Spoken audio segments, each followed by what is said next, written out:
আম্পায়ারের কারণে বাংলাদেশ ম্যাচ হারিয়ে গেছে। এটি আপনারা যে যাই বলেন না কেন, আম্পায়ার বাংলাদেশকে ম্যাচটা হারিয়ে দিয়েছে। এক বাংলাদেশ কালকে দুটি প্রতিপক্ষের বিরুদ্ধে মাঠে খেলেছেন। একটা ছিলেন সাউথ আফ্রিকা, আরেকটা ছিলেন আম্পায়ার। আম্পায়ারকে আপনি প্রথম রাখতে পারেন। আসসালামু আলাইকুম, সবাইকে আন্তরিক প্রীতি ও শুভেচ্ছা জানিয়ে শুরু করছি। বাংলাদেশ বিশ্বকাপ টি-20-তে গতকাল তাদের নিজের দ্বিতীয় ম্যাচে মুখোমুখি হয় দক্ষিণ আফ্রিকার, যেখানে টসে হেরে বাংলাদেশ ফিল্ডিংয়ে যায়, দক্ষিণ আফ্রিকা ব্যাটিংয়ের সিদ্ধান্ত নেয়। সেখানে বাংলাদেশ শুরু থেকে দুর্দান্ত খেলেছিলেন, কিন্তু বাংলাদেশ শেষ পর্যন্ত প্রথম বল থেকে এবং শেষ বল পর্যন্ত পুরো 40 ওভার বাংলাদেশ ম্যাচে টিকেছিল। বাংলাদেশ দলকে ম্যাচটা হারিয়ে দেওয়ার একমাত্র যে কারণটি ছিল সেটি হচ্ছে আম্পায়ারের কারণেই বাংলাদেশ ম্যাচ হারিয়ে গেছে। এটি আপনারা যে যাই বলেন না কেন, আম্পায়ার বাংলাদেশকে ম্যাচটা হারিয়ে দিয়েছে। কিভাবে হারিয়ে দিয়েছে সেটাই বলছি। বাংলাদেশ শুরুতে বোলিং সিদ্ধান্ত নেওয়ার পর বাংলাদেশ প্রথম থেকেই একেবারে দক্ষিণ আফ্রিকাকে ব্যাকফুটে দেওয়ার জন্য যা যা করা দরকার তা করেছে। পাওয়ার প্লেতে তাদের তিনটি উইকেট নিয়ে গিয়েছে এবং পাওয়ার প্লের পরে সাবমিশনে মাত্র 4টি উইকেট ফেলে দেয় বাংলাদেশ। যেখানে তাদের পাওয়ার প্লেতে 23 রানে ছিল 3 উইকেট। সেখানে বাংলাদেশের বোলাররা বিশেষ করে তানজিম সাকিব, তিনি আউটস্ট্যান্ডিং বোলিং করেছেন শুরু থেকে, তাদের উইকেট হারায়। একবারে তাসকিন আহমেদ, তিনি অসাধারণ বল করেছেন বাংলাদেশের হয়ে। এরপরে এসেছেন মুস্তাফিজুর রহমান, তিনি ভালো ব্যাটিং করেছেন। তানজিম সাকিব মাত্র 4 ওভার বোলিং করে 18 রান দিয়ে তিনটে মূল্যবান উইকেট নিয়েছিলেন।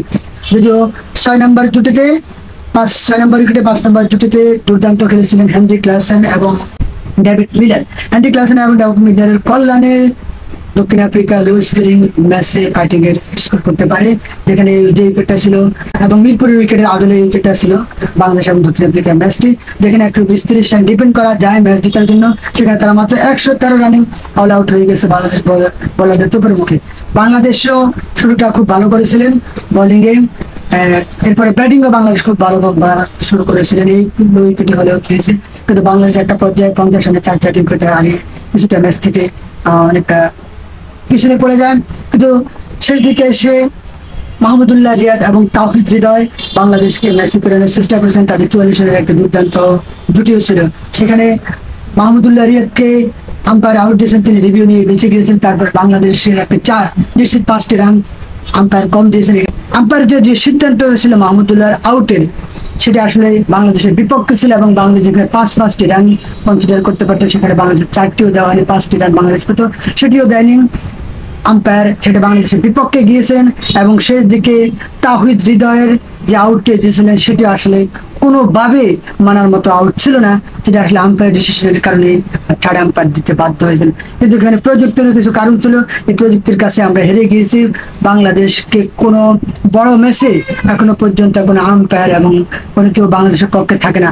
সব বড় ম্যাচগুলোতে বাংলাদেশের বিপক্ষে থাকে আম্পায়ার। আমরা সেটা একাধিকবার দেখেছি, যেটি সর্বশেষ টি-20 বিশ্বকাপে ভারতের ম্যাচে বাংলাদেশ হয়েছিল, যে ম্যাচটিতে বৃষ্টি হয়েছিল, পরবর্তীতে তড়িঘড়ি করে আম্পায়াররা ম্যাচ শুরু করেছিলেন। সেখানে বাংলাদেশ যদি কম ওভার পেত তাহলে ব্যাটসম্যানরা সুবিধা পেত, আর বেশি ওভার পেলে ভারত সুবিধা পায়। সেখানে ভারতকে তারা সুবিধা দিয়েছে, কোনো সন্দেহ ছিল না। একইভাবে আরো অনেক ম্যাচের কথা বলবো, 15 সালের ম্যাচের কথা বলবো, যেখানে ভারত বাংলাদেশ ম্যাচগুলোতে বাংলাদেশকে হারিয়ে দেওয়া হয়েছে। এভাবে বড় বড় ম্যাচগুলোতে আম্পায়াররা বাংলাদেশকে হারিয়ে দেয়। নিঃসন্দেহভাবে আম্পায়ারদের ভূমিকা ছিল কালকের ম্যাচে অনেক গুরুত্ব। একটা হচ্ছে দক্ষিণ আফ্রিকা, আর একটা হচ্ছে আম্পায়ারের ভুল ডিসিশনের কারণে বাংলাদেশ কালকে ম্যাচটি হেরে গিয়েছেন। সর্বশেষ বাংলাদেশ 4টি রানে মাত্র ম্যাচটা হারেন, যেখানে বাংলাদেশ লড়াই করেছিলেন প্রথম বল থেকে শেষ বলে। বাংলাদেশ কালকে 3টি প্রতিপক্ষের বিরুদ্ধে খেলেছিলেন, আর তাতে কোনো সন্দেহ নেই। তবে বাংলাদেশের আগামী 2টি ম্যাচ রয়েছে নেদারল্যান্ডস এবং নেপালের সাথে। আমরা আশা করি বাংলাদেশ সেখানে দুর্দান্ত খেলবে এবং তাদের সেটা খেলেই তারা সুপার 8 নিশ্চিত করবে।